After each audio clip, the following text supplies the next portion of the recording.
Hey everyone, welcome back to my channel. আশা করছি সবাই অনেক ভালো আছেন। আমি আবার আপনাদের মাঝে চলে আসলাম নতুন একটু রেসিপি নিয়ে। আজকে পর্বে আমি আপনাদেরকে তৈরি করে দেখাবো খুবই মজাদার এবং মচমচে ভাজা পুলি পিঠার রেসিপি। এই পিঠাটি আপনারা কিন্তু সারা বছর ধরেই কিন্তু বানিয়ে খেতে পারেন, আর অনেকক্ষণ যাবত এই পিঠাটি এরকমই মচমচে থাকবে। আর এই পিঠাটি আমি কিভাবে বানাই সেটি আপনাদের সাথে দেখাতে চলে এসেছি। প্রথমে পিঠাটি পুরটি বানানোর জন্য একটি কড়াইতে প্রায় 1.5 কাপের মতো নারকেল কুড়ো নিয়েছি এবং 3 চামচের মতো আমি এখানে চিনি দিয়েছি। চিনিটা কিন্তু আপনারা আপনাদের পছন্দ মতো বাড়িয়ে কমিয়ে নিতে পারেন। এরপরে আমি এখানে চীনা বাদাম নিয়েছি, হালকা একটু গুঁড়ো গুঁড়ো করে নিয়েছি, দেখতেই পারছেন। এই নারকেলের সাথে যদি এরকম চীনা বাদাম অ্যাড করা যায় তাহলে কিন্তু পুরের টেস্টটা অনেকটা গুণ বেড়ে যায়।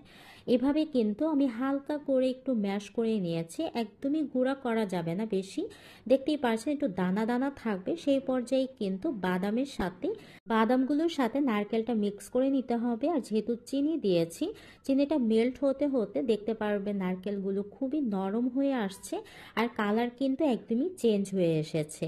আর এভাবে একদম নারকেলটা একদম সফট হয়ে আসলে এখানে আমি গুঁড়ো দুধ দিব। অবশ্যই গুঁড়ো দুধটা দেওয়ার ট্রাই করবেন, তাহলে কিন্তু এই পুরের টেস্টটা অনেক গুণ বেড়ে যায়।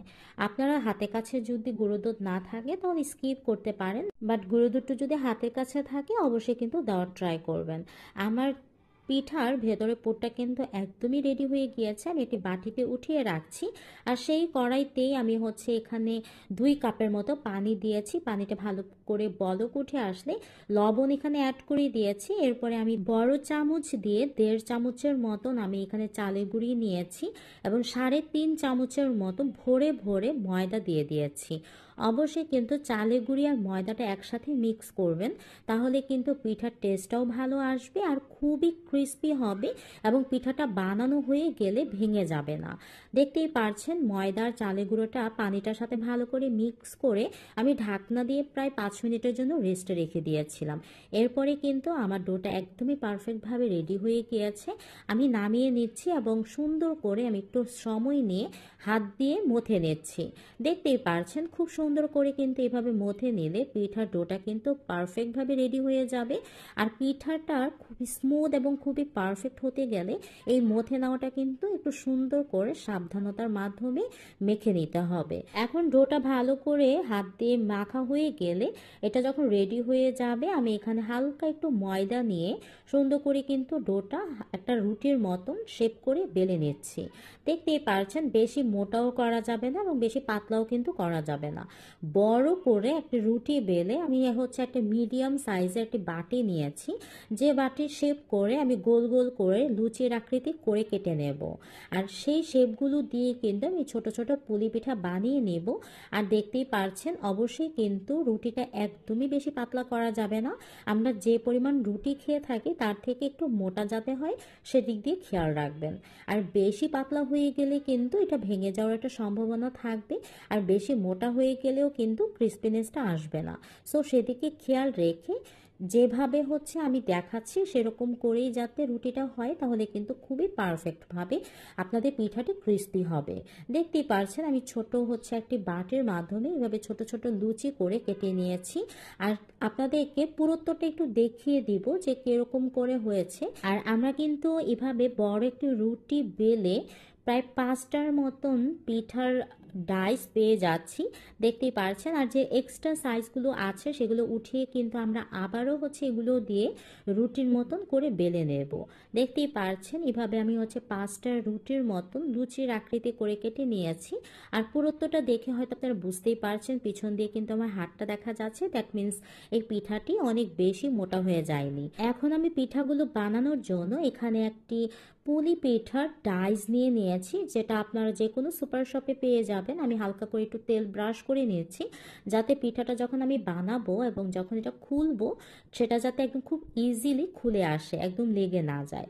এখন আমি মিডল পয়েন্টে এভাবে নারকেলের পুরটা দিয়ে দিচ্ছি। খেয়াল রাখবেন যে অতিরিক্ত বেশি মাত্রায় যাতে পুরটা না হয়ে যায়, তাহলে কিন্তু পুরটা বের হয়ে যাওয়ার একটা সম্ভাবনা থাকবে। এভাবে পুর দিয়ে আমি হালকা একটু চেপে দিচ্ছি, আর যে এক্সট্রা যে পার্টগুলো আছে সেগুলো কিন্তু আমি হাত দিয়ে একটু ছেড়ে দিচ্ছি। আর দেখতেই পাচ্ছেন খুব সুন্দর কিন্তু আমার পুলি পিঠা রেডি হয়ে গিয়েছে।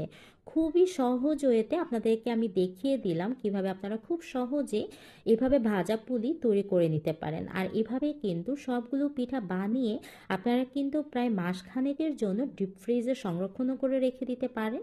যখনই পিঠা খেতে ইচ্ছে করবে ফ্রিজ থেকে আধা ঘন্টা আগে নামিয়ে এভাবে সুন্দর করে ভেজে মচমচে পুলি পিঠা খেয়ে নিতে পারেন। এভাবে কিন্তু আমি একটা একটা করে সবগুলো পুলি পিঠা বানিয়েছি এবং দেখতে খুবই সুন্দর হয়েছে এবং সবই একই রকম শেপেরই কিন্তু হয়েছে। আর এভাবে আমি সবগুলো পিঠা বানিয়ে আমি কিছু হচ্ছে আজকে ডিপ ফ্রিজে রেখে দেব, আর আজকে কিছু হচ্ছে আপনাদেরকে ভেজে দেখাবো যে কিরকমটা হয়েছে।